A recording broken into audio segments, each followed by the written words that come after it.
अनिश एक सरकारी मुलाजिम था। बड़ी ही जद्दोजहद करने के बाद रेलवे डिपार्टमेंट में उसकी नौकरी लगी थी। लेकिन अनिश को अपनी नौकरी लगने की जितनी खुशी थी, उसका उतना ही खौफ भी उसकी आंखों में था, क्योंकि उसकी नौकरी किसी सामान्य रेलवे स्टेशन पर नहीं, बल्कि भारत के सबसे खतरनाक रेलवे स्टेशन पर लगी थी, जो सालों से अपने भूतिया किस्सों के लिए मशहूर था, जिसका नाम था बेगुन कोडार। बेगुन कोडार का यह रेलवे स्टेशन इतना ज्यादा खतरनाक था कि बीते कई सालों में यहां जिसकी भी नौकरी लगी, वो कुछ दिनों में उसकी मौत का कारण बनकर रह गई। अनिश ने बचपन से ही उस रेलवे स्टेशन के भूतिया किस्से अपनी दादी नानी से सुने थे, लेकिन जब आज उसकी नौकरी उसी रेलवे स्टेशन पर लग गई थी, तो वो चाहकर भी वहां से अपनी नौकरी को छोड़ नहीं सकता था, क्योंकि उसके घर के हालात ही कुछ ऐसे थे कि एक तरफ कुआं तो दूसरी तरफ खाई थी। अनिश, आज से तुम्हारा ड्यूटी का शेड्यूल थोड़ा चेंज हो गया है। तुम्हारी शिफ्ट अब रात की हो गई है, तो रात को तुम्हें अकेले पूरे प्लेटफॉर्म का ध्यान रखना है। क्या रात को? लेकिन सर, मेरी ज्वाइनिंग टाइम पर तो मेरी डे शिफ्ट की ड्यूटी थी, तो अचानक ये चेंज क्यों हो गई? मैं रात के समय इस रेलवे स्टेशन पर अकेले नहीं रह सकता। आप तो जानते हो ना इस रेलवे स्टेशन के बारे में, ये कितना खतरनाक है। देखो अनीश, ये तुम्हारी जॉब है, तुम्हें कभी भी डे शिफ्ट और कभी भी नाइट शिफ्ट करनी पड़ सकती है। और रही बात इस रेलवे स्टेशन की, तो अब पूरी लाइफ तुम्हें यही जॉब करनी है, तो इसकी आदत तो डालनी ही पड़ेगी। बस अपनी सेफ्टी के लिए तुम इतना कर सकते हो कि रात से लेकर सूरज उगने तक अपने कैबिन से बाहर मत निकलना। लेकिन सर, देखो अनीश, तुम चाहे कितनी भी लेकिन वेकिन करो, लेकिन मैं इसमें तुम्हारी कोई हेल्प नहीं कर सकता। यह हाई अथॉरिटी का डिसीजन है। वैसे भी रात के समय इस प्लेटफॉर्म पर कोई उतरना तो छोड़ो, ट्रेन की खिड़की खोलने की भी हिम्मत नहीं करता, तो डोंट वरी, तुम्हें अपने कैबिन से बाहर निकलने की जरूरत ही नहीं पड़ेगी। उस समय अरुण सर तो मुझे ये बात कहकर चले गए, लेकिन बचपन से मैंने उस रेलवे स्टेशन के बारे में जो किस्से सुने थे, उन्हें याद करके वहां रात को अकेले रुककर ड्यूटी करने की मेरी हिम्मत ही नहीं हो रही थी। पर मैं मरता क्या ना करता। वो कहते हैं ना कि मजबूरी इंसान से कुछ भी करवाती है। बस मेरी पैसों की मजबूरी ने मुझे ना चाहते हुए भी ऐसी जगह नौकरी करने को मजबूर कर दिया। शाम के 7 बज चुके थे।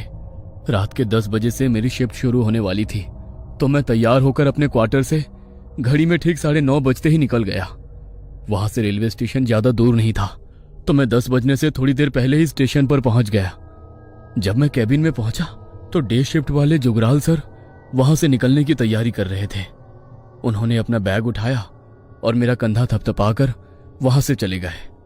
उनके जाते ही अभी तक जो मेरा मन थोड़ा शांत था, वो अब बेचैन सा होने लगा।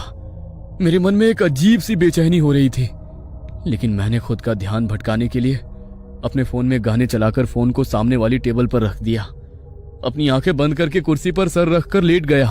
तभी मुझे ऐसा लगा कि कोई है जो एक बड़ी ही अजीब सी आवाज में मेरा नाम पुकार रहा है, अनीश, अनीश।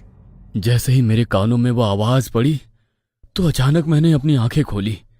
नजर घुमाकर पूरे केबिन में इधर उधर देखा तो कोई भी नहीं था, ना ही पूरे केबिन में किसी तरह की कोई हलचल हो रही थी। ये देखकर मैं थोड़ा रिलैक्स हो गया। फोन में कोई बोरिंग सा गाना चल पड़ा, जो मैंने अपनी जिंदगी में आज से पहले कभी सुना नहीं। उस गाने की भाषा और आवाज भी कुछ अजीब थी। अचानक वो आवाज अपने आप बहुत तेज होने लगी। उसे सुनकर ऐसा लगा कि मानो मेरे कान के पर्दे फट जाएंगे। मैंने गाना बंद करने के लिए जैसे ही हाथ में अपना फोन उठाया, तो मेरे फोन की पूरी स्क्रीन बिल्कुल ब्लैक हो गई। मैंने पावर बटन से फोन को स्विच ऑफ करने की कोशिश की, लेकिन मेरा फोन अचानक ऐसा हो गया कि मैं उसे ऑफ ही नहीं कर पाया। उस आवाज से परेशान होकर मैंने अपने कानों को अपने दोनों हाथों से भींच लिया। तभी अचानक सब कुछ एकदम शांत हो गया। मैंने जैसे ही अपनी आंखें खोली, तो मुझे ऐसा लगा कि मेरे केबिन के दरवाजे को मानो जैसे कोई बहुत जोर से खटखटा रहा हो। लेकिन इतनी रात को पूरे प्लेटफॉर्म पर मेरे अलावा तो कोई और था ही नहीं। तो फिर आखिर मेरे केबिन का दरवाजा कौन खटखटा रहा है? ये सोचकर मेरे पसीने छूट गए, लेकिन फिर भी मैंने हिम्मत करते हुए पूछा, कौन है? कौन है बाहर? मेरी मदद करो साहब, दरवाजा खोलो, वरना वो लोग मुझे मार डालेंगे। बचा लो मुझे। अरे, ये तो किसी लड़की की आवाज है। लेकिन इतनी रात को कोई लड़की यहाँ पर क्या कर रही है? नहीं, ये सब छलावा है, मैं दरवाजा नहीं खोलूंगा। ये सोचकर मैंने दरवाजा नहीं खोला और चुपचाप अपनी कुर्सी पर ही बैठा रहा। तभी वो लड़की मेरे केबिन का दरवाजा और जोर जोर से खटखटाते हुए मदद की गुहार लगाने लगी। प्लीज मुझे बचा लो, वो मार डालेंगे मुझे, खोल दो दरवाजा।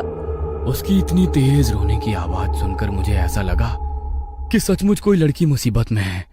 इसलिए उसकी मदद करने के लिए मैंने अपने केबिन का दरवाजा खोल दिया। दरवाजा खोलते ही सामने देखा तो मेरे सामने दूध के जैसी सफेद इतनी खूबसूरत लड़की, मानो कोई अप्सरा उतरकर मेरे सामने आ गई हो। उसे देखते ही मैं उसकी खूबसूरती का कायल हो गया।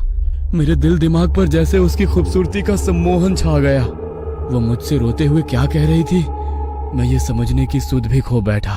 तभी उसने अचानक अपने हाथों से मुझे पीछे करते हुए मेरे केबिन के अंदर आकर दरवाजे को बंद कर लिया। प्लीज आज रात मुझे यहाँ छुपा लो, सुबह होते ही मैं यहाँ से चली जाऊंगी। ठीक है, लेकिन आखिर तुम इतनी डरी हुई क्यों हो? क्या हुआ है? देखो, अगर तुम्हें कोई मदद चाहिए तो मैं पुलिस को इन्फॉर्म कर सकता हूँ। नहीं प्लीज, तुम किसी को मत बुलाना। मैं आज रात गोपाल के साथ भागने वाली थी। बहुत प्यार करते हैं हम दोनों एक दूसरे से, लेकिन ये बात मेरे बापू को पता लग गई। गोपाल तो किसी तरह यहाँ से निकल गया, लेकिन मैं यहीं रह गई। कल सुबह गोपाल मुझे लेने आएगा तो मैं उसके साथ यहाँ से चली जाऊंगी, लेकिन सुबह होने तक मेरी मदद कर दो। अगर मेरे घर वालों ने मुझे ढूंढ लिया तो वो मुझे जान से मार देंगे। मैं इसीलिए यहाँ पर आई, क्योंकि इतनी रात को डर के मारे कोई भी मुझे यहाँ ढूंढने नहीं आएगा। मेरी मदद करोगे ना? हाँ ठीक है, तुम चिंता मत करो, लेकिन लगता है कि तुम्हें ठंड लग रही है। जब से आई हो कपकपा रही हो। तुम यहाँ बैठ जाओ, तब तक मैं तुम्हारे लिए चाय लेकर आता हूँ, तुम्हें अच्छा लगेगा। जी। उसे वहां बैठाकर मैं केबिन के किचन में उसके लिए चाय बनाने चला गया। चाय बनकर तैयार हो गई थी। मैं बस चाय लेकर उसके पास जा ही रहा था कि तभी मुझे उसकी चीखने की बहुत तेज आवाज सुनाई दी। उसकी चीख सुनकर मेरे हाथ में पकड़ा चाय का कप मेरे हाथ से छूटकर नीचे गिर गया। मुझे लगा कि उस लड़की के घर वालों ने कहीं उसे पकड़ तो नहीं लिया। यह सोचकर मैं बड़ी ही हड़बड़ी में किचन से बाहर आया तो मैंने देखा कि मेरे केबिन का दरवाजा खुला हुआ है और वो लड़की भी वहां पर नहीं है। केबिन के फर्श पर खून की कुछ छींटें पड़ी है। मुझे उस लड़की की चिंता हुई। मैं जल्दी से अपने केबिन से बाहर निकला तो केबिन की दाहिनी ओर से मुझे फिर से उसकी चीख सुनाई दी। मैं भागकर उसकी ओर गया तो देखा वो लड़की जमीन पर बैठी हुई है। उसकी पीठ मेरी तरफ थी। वो रोते हुए अपने हाथ से कुल्हाड़ी लिए बेरहमी से किसी पर वार कर रही थी। यह नजारा देखकर मुझे अपनी आंखों पर यकीन नहीं हो रहा था कि जो लड़की अभी कुछ मिनट पहले मेरे पास आकर मदद की गुहार करती हुई रो रही थी, अभी वो लड़की अपने हाथों से कुल्हाड़ी लिए बेरहमी से किसी पर ऐसे वार कर रही है। यह देखकर मुझसे रहा नहीं गया। मैंने उसे आवाज लगाई, ये क्या कर रही हो तुम? किसी को मार डाला क्या तुमने? मेरे इतना कहते ही उसने कुल्हाड़ी से वार करना बंद कर दिया और उसने अपनी गर्दन मोड़कर जैसे ही मुझे देखा तो डर के मारे मानो मेरी आत्मा मेरे शरीर से निकल गई हो। उसका पूरा चेहरा खून से लथपथ था। आंखों की जगह बस काली पुतलियां थी। चेहरा बुरी तरह से कटा फटा हुआ था। उसने मेरी ओर देखकर बड़े ही भयानक तरीके से मुस्कुराया तो उसके लंबे काले दांत देखकर मुझे ऐसा लगा कि घिन के मारे मुझे उल्टी हो जाएगी। वो अपने सामने पड़ी लाश के मांस को अपने हाथों से पकड़कर खा रही थी। उसे देखकर मैं इतना डर गया कि डर के मारे मेरे पैर वहीं जम गए। तभी उसने फिर से मेरी ओर बड़ी ही भयानक हंसी के साथ हंसते हुए देखा और अचानक वहां से भाग गई। मुझे लगा कि अब वो वहां से चली गई है, इसलिए मैं थोड़ी आगे जाकर उस लाश को देखने गया ताकि पुलिस को इसकी खबर दे पाऊं। लेकिन जब मैं उस लाश के पास पहुंचा तो उसे देख मानो मेरा कलेजा मेरे हाथ में आ गया।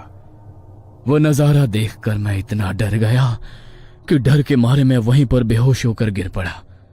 सुबह जब मेरी आंख खुली तो मैं अपने केबिन के चेयर पर था। प्लेटफॉर्म से बहुत शोर सुनाई दे रहा था। मैंने बाहर निकलकर देखा तो प्लेटफॉर्म पर काफी सारे लोगों का जमावड़ा लगा हुआ था। प्लेटफॉर्म पर किसी की लाश पड़ी थी, इसलिए मैं भी लोगों के बीच से जाकर उसे देखने गया तो डर के मारे मेरी आत्मा सिहर उठी, क्योंकि लोगों के बीच पड़ी वो लाश किसी और की नहीं बल्कि मेरी ही लाश थी।